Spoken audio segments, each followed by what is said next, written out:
feel like you need like Maury Povich music or something playing.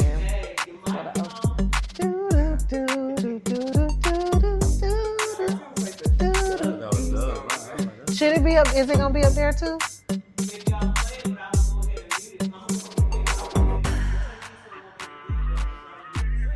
Okay.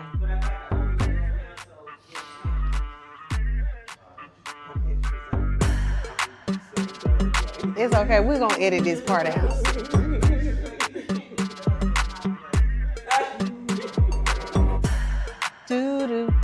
Dang, that's where I got that from.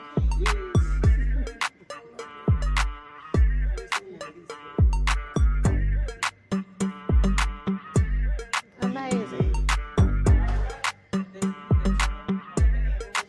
Nah, that's straight. No, I can see. I'm good. I don't know why that was just like comforting.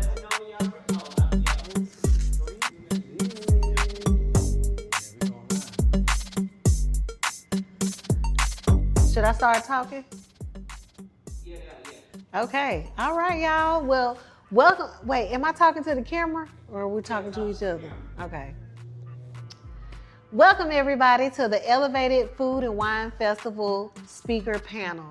We have brought together advocacy, business, and medical aspects of cannabis to discuss the ways that not only can you incorporate cannabis in your life, but maybe make a business out of it as well. So I brought 3 professionals here with me today. I'm gonna take my time and introduce each one individually and let them tell you a little bit about themselves. So first off, we have Mr. Kyle Brown, and he is here at the illustrious Bookstore Gallery, which is one of the sponsors of our podcast today. How you doing, Kyle? I'm doing well, Jessica. Thank you for inviting me for the 4th Elevated Food and Wine Festival. We're super excited to partner and collab.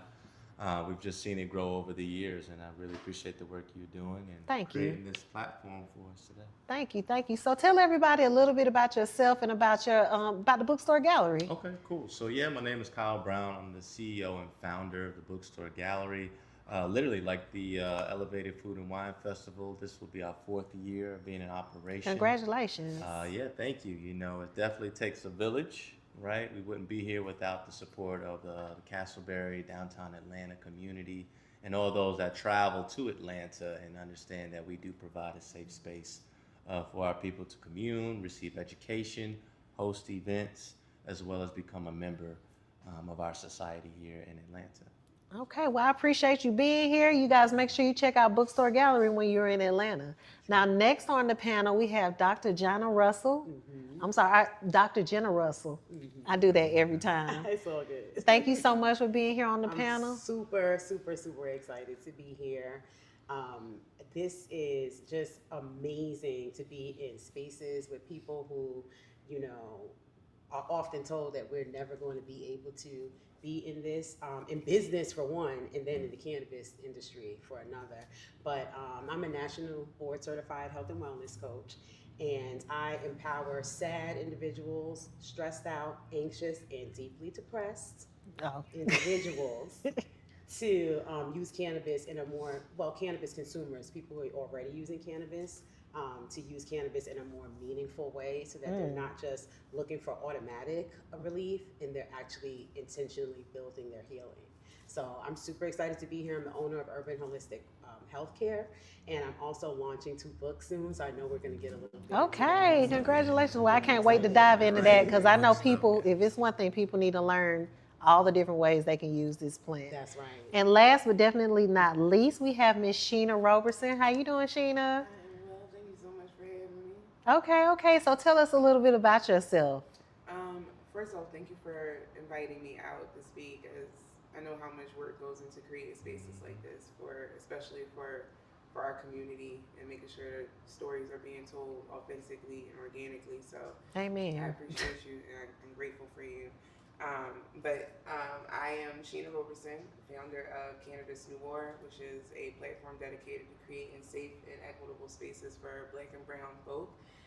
Small businesses, LGBTQ communities, systematically underrepresented and intentionally overlooked communities. And I am founder of Hire, the first cannabis conference for women of color. So I'm super excited to be here amongst such incredible pillars in our community to be a part of this storytelling experience. And I definitely got a chance to go to the Hire Conference. Yes, same. It is a cannabis conference specifically directed towards women of color. So please make sure you check that out. It was a great time. And you were phenomenal, Fantastic. so- Yeah. Thank you, thank you, thank you. Now we're here today because we want to touch on a slew of different topics. As you've heard, we have a range of expertise here on the panel.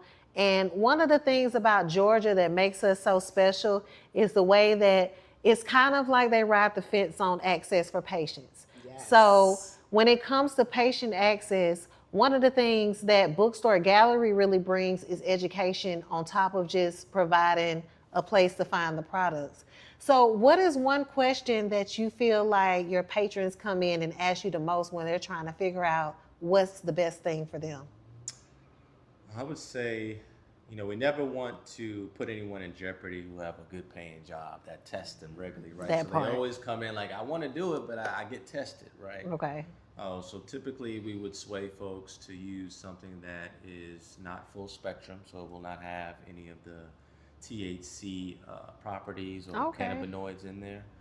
So we would direct them to products that maybe have just maybe CBG or things that, like I said, are not full spectrum. So it's just basic all CBD, no THC in there. So that's a very common question we get on a daily basis. Just saying, hey, if I partake in this product, will I piss negative? Right. And then even when it comes to the topicals and creams, right? Because that also is absorbed through the skin, our biggest organ, and folks also need to be aware that they could test positive if they're, sitting in a bath bomb That's or right. using a massage oil or things like that. So really just educating folks, letting them know that, hey, if you got that good paying job, I would stay away mindful. from, please be mindful of, a lot of the new products, and some of them are older products, but just understand that, THC, even if it's at a low dose and you get tested, even if it's hemp-derived THC, you still can, have a negative test. And that's something you really just taught me new, because I didn't realize that when you kind of isolate those, like you said, CBG and things like that, as opposed to full spectrum, it's not as potent, or it doesn't come up, I guess, the same way as if you've got something that even has like a minute amount of THC. Right. So yeah, they call it like isolates. Yeah. Okay, So that isolate. basically, they extract out all the different cannabinoids outside of the THC cannabinoid. Okay. And Dr. Jenna, I know you were talking about how you help people incorporate, or current cannabis smokers And be kinda more curious as well. be more mindful. So when it comes to these different isolates, see, I just learned me a new word, I put it into practice. When it comes to these isolates, how does that play a factor in the way that people use it intentionally? Well, that is such a good question, because a lot of people don't know anything even about the word isolate. They just think of cannabis and they think of THC. Or now, thankfully, that we've had so much talk about hemp, they think of CBD.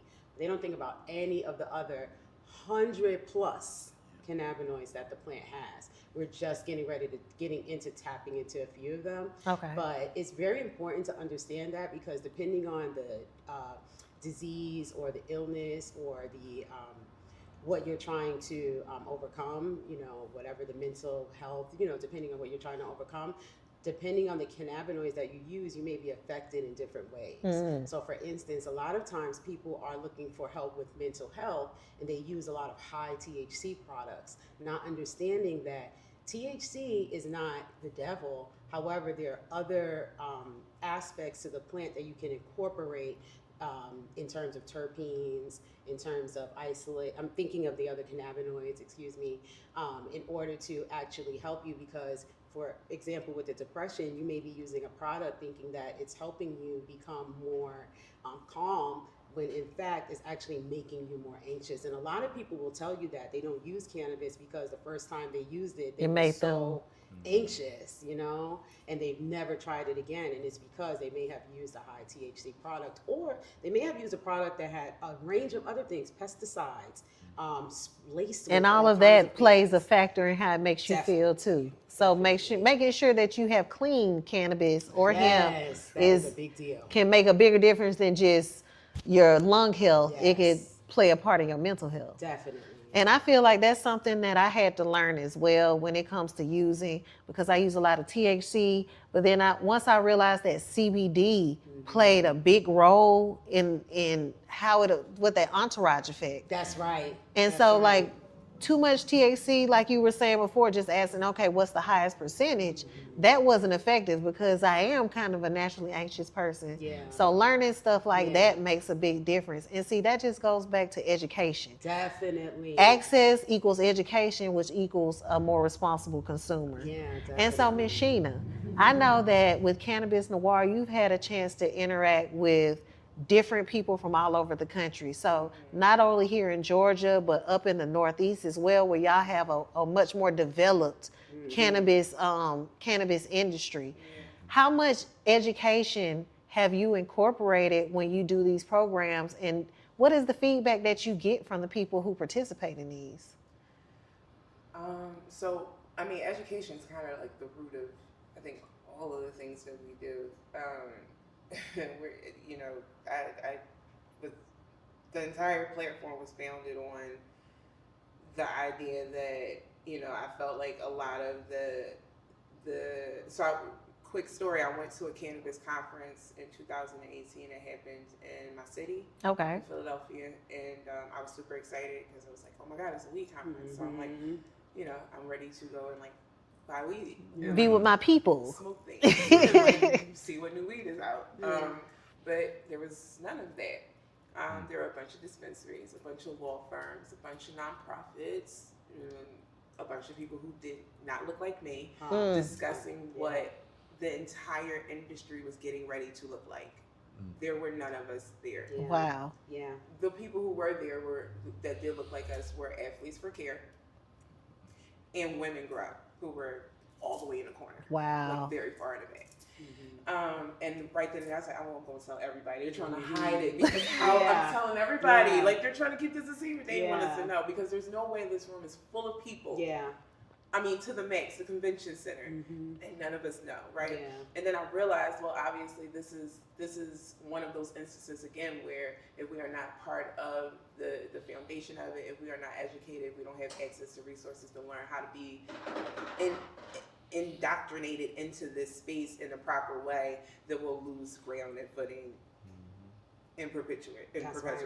So No, that makes sense. Yeah, I'm very centered and focused on being a resource and a source of education, but I'm also very focused on being a space for people to share their stories and their own wisdom. I think a lot of the education sometimes that we don't have access to is right and within our community that we're not accessing. Social media helps with that. It does. It kind of creates barriers for us to truly tap in, but I think our people and our community thrives in sort of that third space and that one-on-one kind of community talk, like just learning that, right? You're like, oh, isolates, right? And this was very like in person. I probably saw this on Instagram and didn't retain it the way I will now, right? Because it came from community, like so. Yeah, education is the root of all of the things that we do, from our programming to our conference to our posts.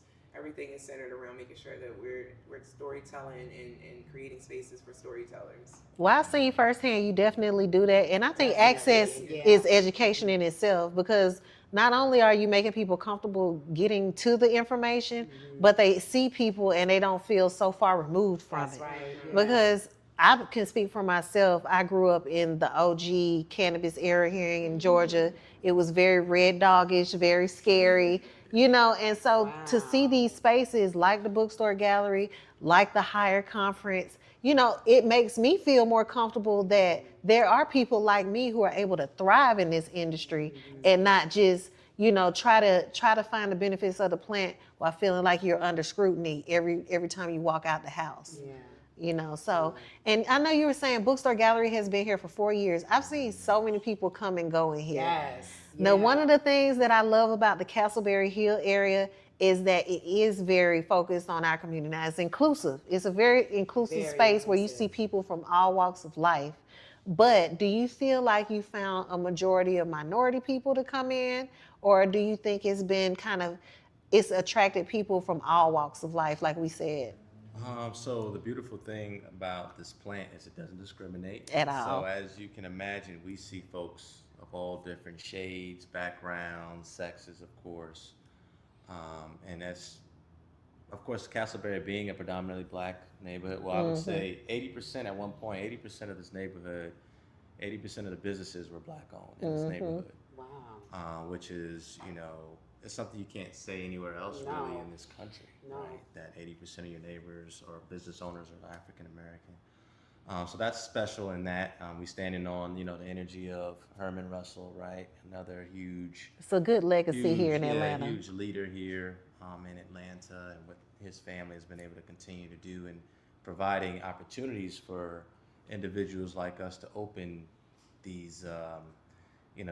This would be considered a high risk business, right? Because when we got in the game 4 years ago, everyone loved the concept, but when it came down to the financing, right, the mortgage companies saying, hey, nah, we're not going with that, because banking and financing period in this industry is still abysmal, right? It was tough for me when I was just trying to find somewhere for a CBD store, smoke shop, but then I see them popping up in every Kroger Plaza. So one thing about Georgia is you have to stay abreast of what's happening, because it can change at the speed of light.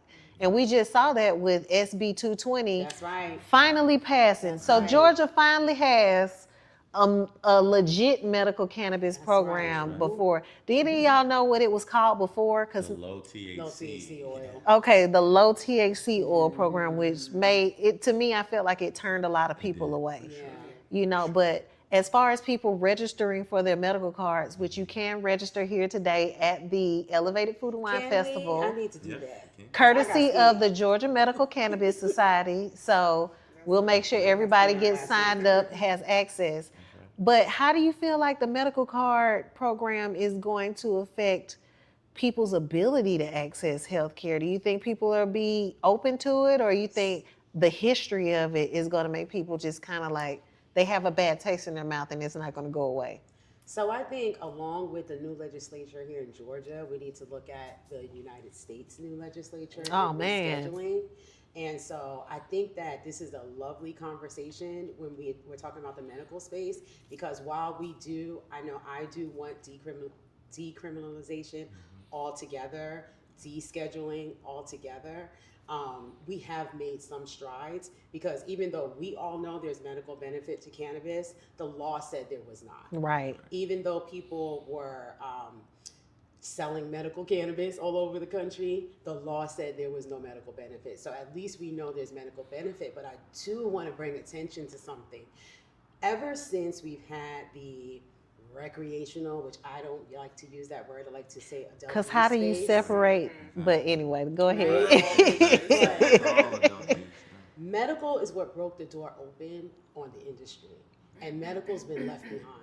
Even when you look at California, which is in Colorado and the West Coast, which were the originators of medical, once adult use came into play, everyone started thinking about high THC. How can we get these products that basically the consumer who was already in the black market was getting? They're trying to compete with them. And they left the medical patients behind, because a lot of the products that are being created are not for the medical space. And so that's a big problem. Also, which I hope Schedule 3 will remedy at some point, if that's the point of it. Yes, but I think too, right? And I like that you brought up that I can get a card here today, because I just got scammed last week getting a card. And I've gotten a card in New Jersey. I've gotten a card here. I had a low THC oil card. And I was scammed because I used an online provider that was provided to me by one of the dispensaries here in Georgia where I got my original card. And they never reported my information to the state, took my money, and I ended up having to do a chargeback and a big thing. And so, and I went to the dispensary, which I can name Botanical Sciences, because they were very helpful. But I told them that this is on their website, and when I this was somebody that you found through their website? It's right on their website for you to get a discount and everything. But what happens is with medical cards, what a lot of people don't realize is it's not like you think. when you go to the doctor, you see a doctor, a primary care physician, for example, they know you, they get to know your history, and they recommend things to you. Medical cannabis is not like that. They see you. I've seen 3 doctors now, 4 doctors for Wow. medical cannabis, and it's been less than 10 minutes each time.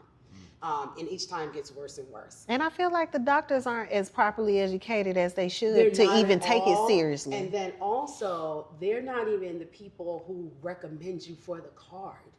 So the doctor that I saw, and I only know this because I got scammed, and I called the Georgia Health Department because they were supposed to call me in like 3 or 5 days or something, or send me an email.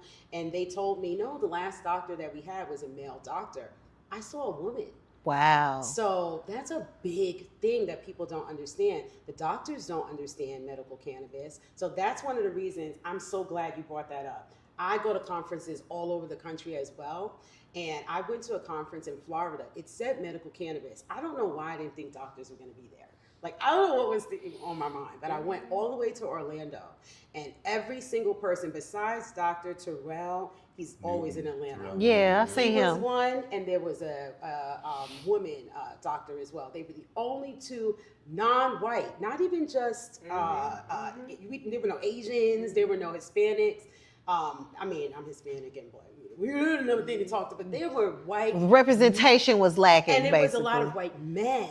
Yeah. And I saw they were taking notes, and the things that they were talking about were things I had learned 15 years ago, trying to self-medicate and use the plant in order to get over my own anxiety.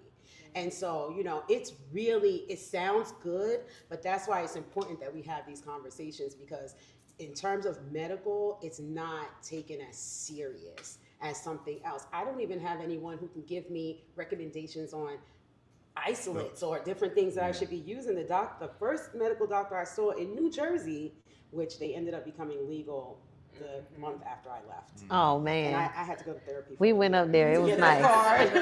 But he told me I know more about cannabis than he does, and to ask the bud tender. I attended a bud tender class in New York City. Shout out to New York City. They have a fantastic workforce program going on, and I go up there sometimes and take those classes. Do it. Get it however you can. And I became a bud tender through them, and they tell you, and I do these things so I can know from all sides of the coin. That's why I became a patient too.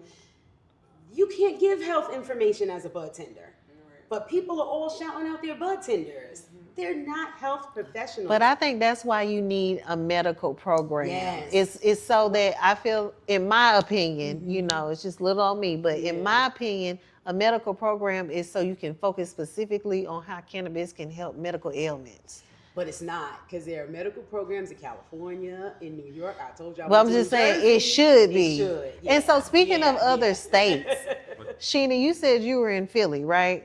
Okay, so I want to read off some of the things that SB 220 is providing here in Georgia. And I'm very interested to know how that differentiates, because you guys have a medical program in Philadelphia, correct? Pennsylvania.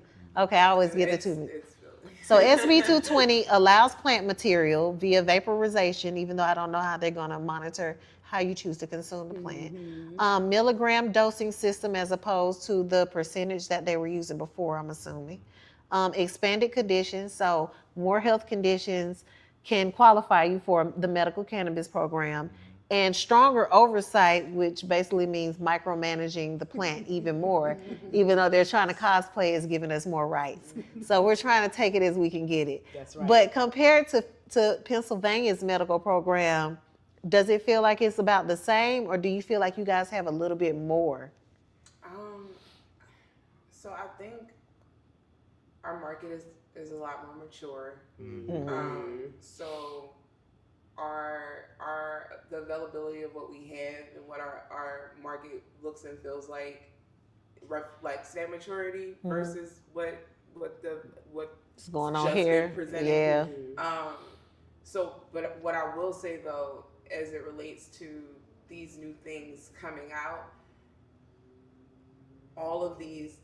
every conversation, every question, every answer you guys just gave just like further drives home. I'm sitting here like, this is what I'm talking about. Drives home my thoughts around advocacy when you're in a very unique position, right? Like this is this is where they decide what it will look like right now, right? And so you have to position yourself to make sure that while we want legalization, while we want a medical market, and we want adult use, right? We also want the infrastructure to support small businesses and black and brown businesses. That's so right. women-owned businesses. Amen. What they will do is they'll get up there and they'll preach as legislative officials about what social equity will look like and what it should be and how important it is. But then when it's time, none of that stuff is built into the actual budget, the numbers. Right. And not just social equity by name, but actually where somebody can just find somebody, a minority, throw them onto the business and put them in there, because I've seen that a lot. Very performative. And yeah. And unfortunately, a lot of us are victims to that performative equity, right? And so, and just like you were talking about, the medical program is making sure that those conversations and having those hard conversations with legislative officials about requiring education, be involved in the medical patient process, requiring doctors to at least look at your medical history before they start prescribing things or giving you cards. I've had the same experience. I've gotten my card while I was carrying, right? And I did it virtually. Wow. You know, and so it was like, it made me obviously go find people who I felt was more educated about this to be a resource and kind of help me walk through my experience a bit more. But again, without community and people to tap into that who have those resources, I'm left to be at the mercy of whatever I can Google. That's right. And so I think it's important right now for you guys, or for us, the advocates, to be thinking about what the actual logistics will look like, because I talk about like gated communities, because we talk about community a lot, right? But it gets real performative real easy. And we can create these gated communities where a lot of us become bystanders and supporters and not actioners, actionably taking part in the things, right? We're like, you know, and so real community is creating those pathways, right? Making sure people have access to those resources, thinking about banking and small businesses ahead of time. So when they come rolling stuff out, the only people who are getting kickbacks and getting access are the big companies that can afford the lawyers and all of the things, right? Because we watched it happen. I've watched it happen. You know, like even in PA and Philly, you know, you watch people, advocates, support and align themselves so closely to representatives that this is a job for them. They don't have your actual best interests in mind, and it's reflected in not just their policy, but in their actions and how we are continuously fighting for space, right? And if you're working with people who have been in legislation for 5 and 6 years, the advocates who have been working for the same people for all this time say it's time to figure out new ways and have the tough conversations about what our next steps look like, because this isn't working. The only people benefiting are the politicians, are the companies, right? Our farmers, our advocates, right? So, and I feel like it's some rooms and conversations that we as small business owners might not be a part of until it's too late and they've already made the decisions for us. And as far as next steps, that makes me think about what are the next steps here for Georgia. So for an establishment that's already here, that's already been providing within, you know, the constraints of the law, what does SB 22, what are the next steps in this platform? Sure, just picking back on what's been said today, we do have good actors, good doctors who do want to take the time and go over your past history and elements and family history. I know we partnered with 420 Dr. Alexander. We've also partnered with Dr. Terrell Newton, who are the two Black physicians who are focused on helping our folks get what they need, have more access to it, and also understanding that, you know, it's thousands of botanicals that we use here. We're talking about CBD and hemp, but going back to mental health, right? If you have bipolarism or if you are schizophrenic, cannabis is not good, especially THC. That's right. That's right. It should not be prescribed to you at all. So like you said, get back to education, get back to real doctors who know what they're talking about, right? Who will understand the holistic approach. That's what's going to really help us better structure the foundation moving forward. With us being here early on, it's been like mission impossible, right? Every year the law has changed. It has cost us thousands of dollars changing labeling. every year lately Can it's sizes. changed. Can sizes have changed. It's just been, so many headwinds that we face. So don't think that, cannabis is just an easy industry that we can get into. It's very extremely tough. And a lot of days you won't make money, right? It's really my pain has really been seeing my people have another alternative to doing opioids, right? That's my pain and my fulfillment, seeing just people of all backgrounds really get relief. But now it's the season of, like you said, trying to find financing, trying to monetize this thing so we can take care of ourselves and sustain. So that's what we're working through. We're going to work with these MSOs and let them know that, hey, you guys might have the cash, but we have the true community. We have our pulse on the movement, and we need each other. So that's really what we're going to push forward on, how we're going to be able to control our community hubs, such as the bookstore galleries, but also be able to promote the legal way to get your medical card and let them know that they have options. No matter if you're not just in Atlanta, if you're other places in Georgia, you can go to these other MSOs and understand that they have the quality products that you should partake in. Because anything you put in your body, you need to know what's in it. Period. And I think that's a really good point to make because you can't leave the MSOs out of the conversation. You can't keep them out. They're paying people that we might not be able to pay. But like you said, we have to control the way that they're able to insert themselves into the market. Because the culture is here. The culture's at the festival, the culture's at the bookstore gallery, at the conference, in your office. We connect with the people directly, so making sure that we put these stipulations up there, and I mean, there's only so much that we can do, but they are willing, from my experience, to invest in something that can help out their initiatives. And so leverage, we get it however we can, and I guess you kind of understand it as you work in business a lot more, as much as we like to stand on our platforms, sometimes you have to make concessions. That's right. And you have to figure out what is the bigger picture, and how can we get into that. So as far as cannabis goes, or hemp here in Georgia, but we've all been introduced to cannabis. So me personally, it changed my life in a way where it made me feel like I think it was for the world more than me. But the world is a place that I choose to be in, and so it helps me kind of integrate. When I get to a little spiral or a little anxious, like you said, making sure I manage the ice books I do so I don't get more anxiety. But how did you get introduced to cannabis, and how has it changed you guys? So, I really want to hear from all you guys. It's all good because I love to talk about it. I want to say that I can admit now, especially with the market having a medical program, because I have also been in the public education space for 20 plus years. It was very difficult for me to get out of the closet because of licensure with my teaching. But I can say now, I started smoking cannabis in high school. My first day in high school, actually, 13 years old. I started smoking weed.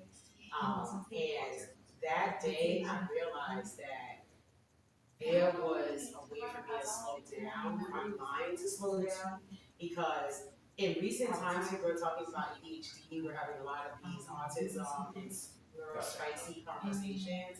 But when we look at the research, we see that women, and especially people of color, which I don't like to say black, because in this circumstance, we're talking about black people. We were not given the same opportunities to be tested, to talk about, to learn about ADHD and neuro spicy behaviors, because and so now as we're getting older, we're realizing that we have those things, and I look back at it as cannabis has really helped me along the way. So once I touched the plant, I found a friend, I found a home. And so I know that I'm speaking for something bigger than myself. Because it's bigger than this plant is for everyone. We offer the systems driving us, for the plant.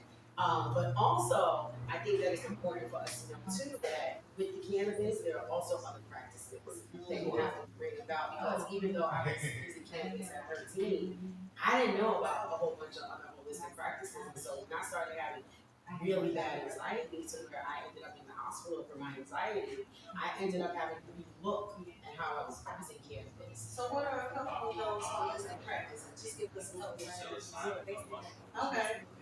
Yes, definitely. Something else that changed my life. Yes, definitely. But also just sitting down and journaling.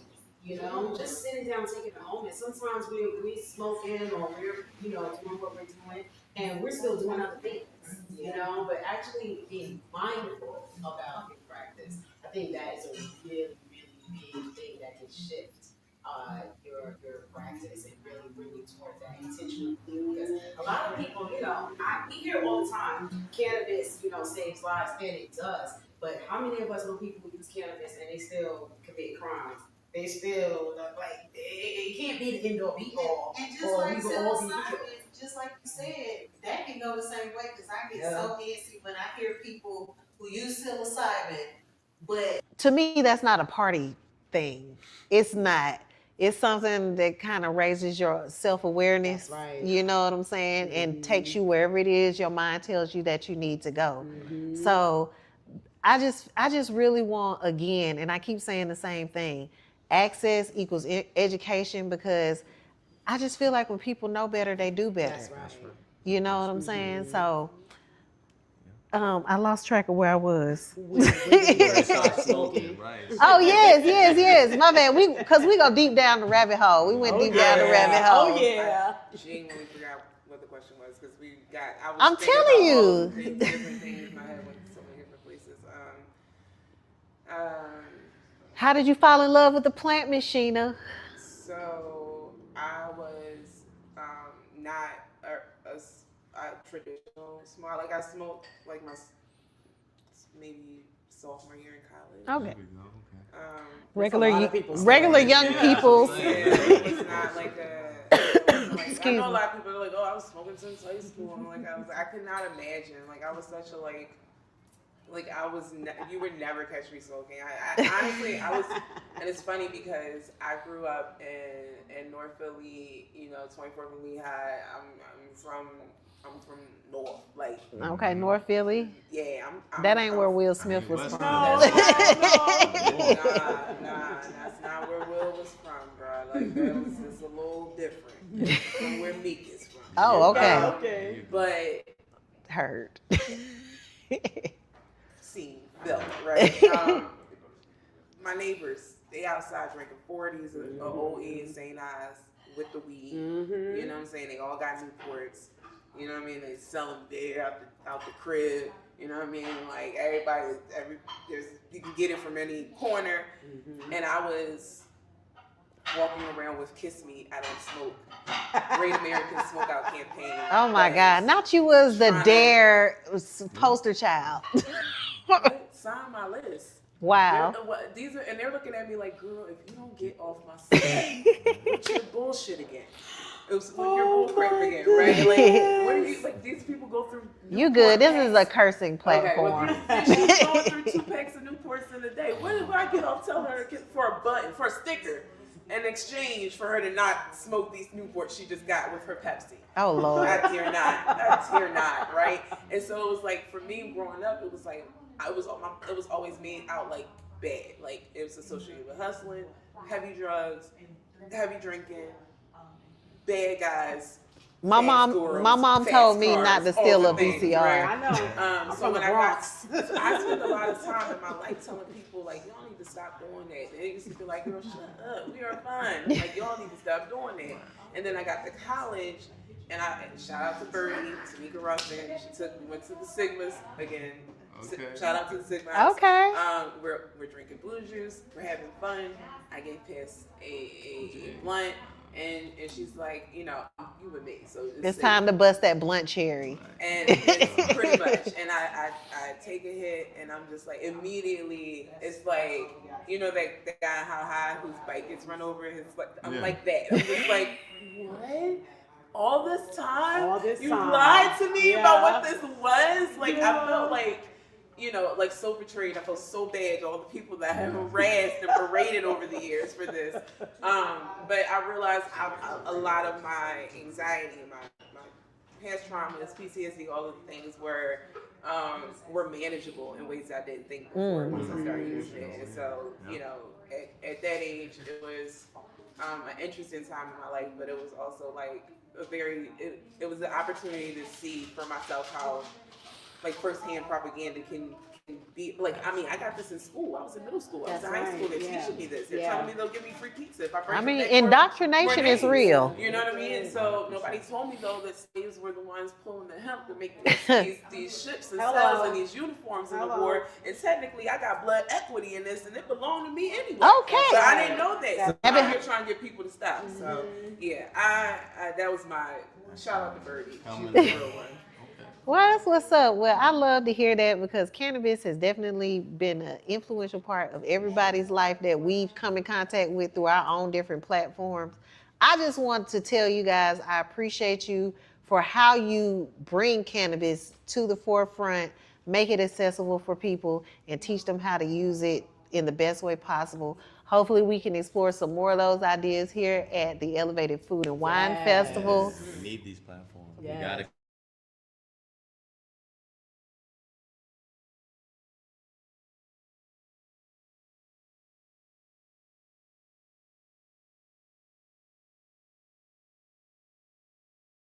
down, but she's one of the few people who actually really allowed me to just sit down and breathe and just take in the moment and not just enjoy, but really reap the benefits of me sitting down smoking and communing with people. You know what I'm saying? Sitting out here on the balcony, on the porch with some good homemade teas that we got from Auntie.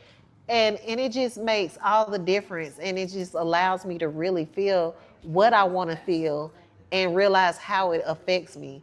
So thank you guys again for bringing your platforms to everybody. And we do want to see if anybody has any questions in the audience. We have about 2 There we go. more. I couldn't read the. No, question. Can you go back and say Miss Yvonne? Because somehow the mic had got disconnected. Oh, it's okay. No, I just wanted to really shout out Miss Yvonne Rose Garden. She taught me a lot about how to be intentional with the plant. We sit down here at Bookstore Gallery. She tells me to breathe, and I listen because her energy just brings me so much calm. And we just sit down, enjoy some good homemade teas. Please come check out their teas. I love Auntie's tea. Okay, but that is just one of the things that points out why these spaces are important to somebody who's even seasoned. I've been partaking since I was 15 years old, and it wasn't until I was a full-fledged adult till I really realized how it works. So if you guys want to reach out to anybody here on this platform, please let them know how they can get in touch with you. Absolutely. So Bookstore Gallery _ATL is our IG and Facebook. Of course, you can go to our website, bookstoregallery.com. Feel free to reach out to us either way. Okay. And what about you? You can reach me at my Instagram handle is the _urban _holistic _mystic. And you can also go to elevatemyrelief.com, and I've got a free tool there for you to be able to figure out what type of cannabis consumer you are, because that's another thing. Oh, that's cool. Don't even understand what type of consumers we are. And so, yeah, hit up elevatemyrelief.com and check me out. I've got 2 books coming out. I've got some real stuff, and I'm also going to be working with a lot of people, including some of the people here, I hope, in order to bring our stories to the forefront with books. So, look out for that coming soon as well. Awesome. And how can they get in touch with you and find out more about the Higher Cannabis Conference for Women of Color? Y'all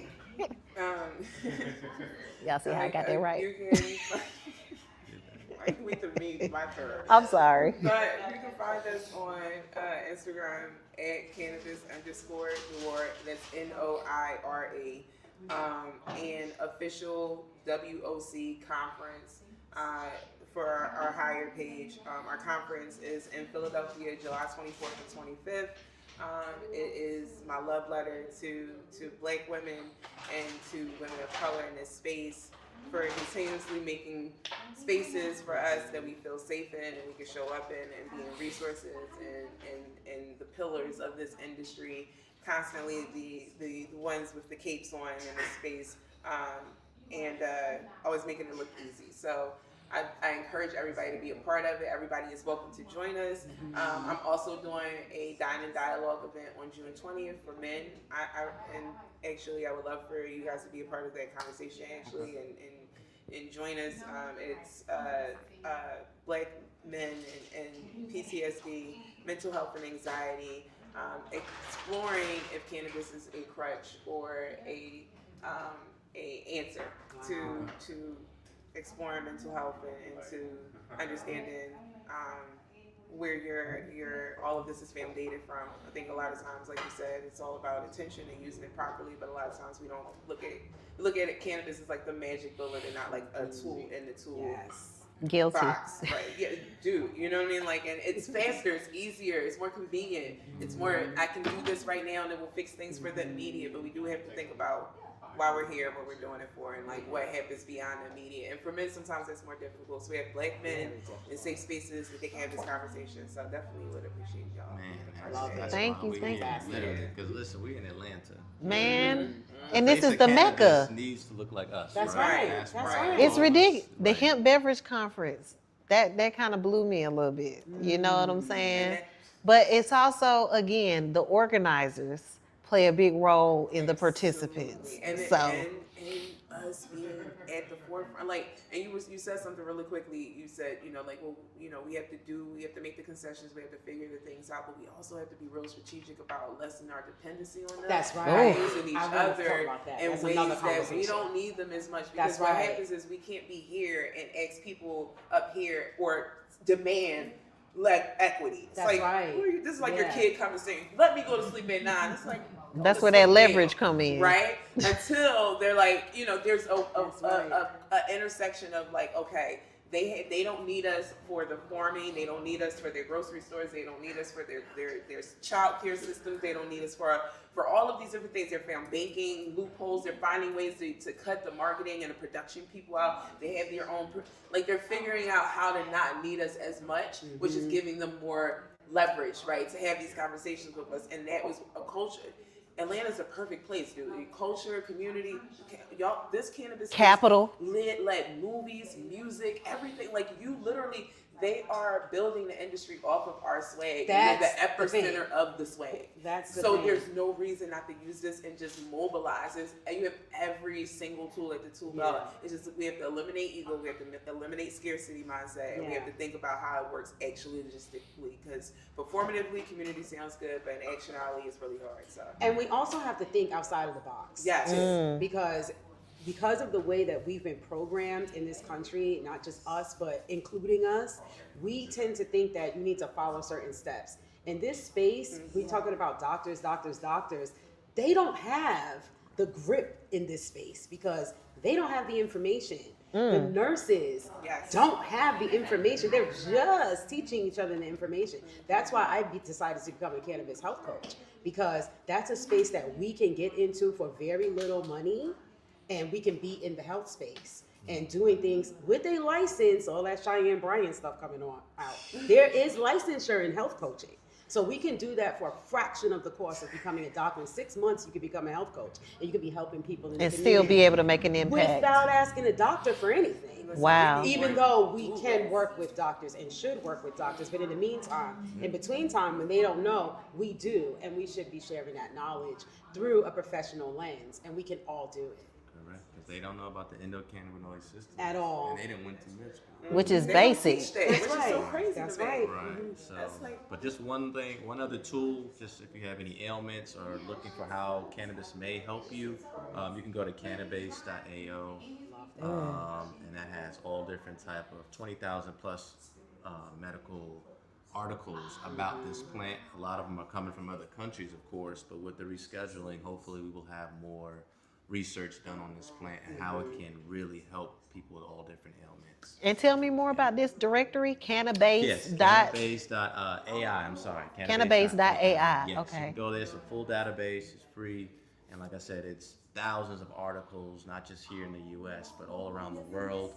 And it just educates people on. You can literally put in any ailment, and it's going to spit out. Oh, that's cannabis. cool. That's super. That's how we super need to be using important. AI. Because Right. when I was writing one of my books, I had to do research and I had to get it from all different places. And I wish that I had One cannabis central. because everything is there. So I'm actually glad that we had this Gotcha. I'm gonna get conversation. y'all And it's set up right for here sure. in our Yep. community. Yeah, Somebody, awesome. our folk did this. Awesome. So. Yep, I got you.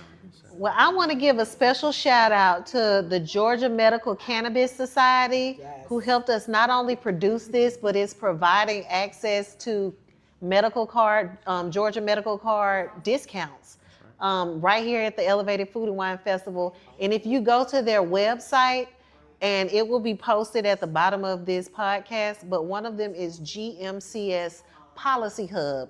And this is a way where you can find out what is going on here in Georgia currently when it comes to legislation. If they call any of these special sessions to try to change things, this is your hub to find information. So it's gmcspolicyhub.org. And we also have to give a big shout out to our platform sponsor, Cash Color Cannabis, who this is brought to us by. They participate in the Elevated Food and Wine Festival every year, and I am honored to be able to moderate this podcast in place of Mecca King, who is the producer of both the Cash Color Cannabis magazine and the Cash Color Cannabis show. So again, thank you guys for coming. Thank you, Bookstore Gallery, for hosting. And we will see you guys next year at the next Elevated Food and Wine Festival. That's right. Thanks, All Jessica. right. Y'all can clap. Thank you so much. That was well. Yeah, That was no, nice. Okay, thank you.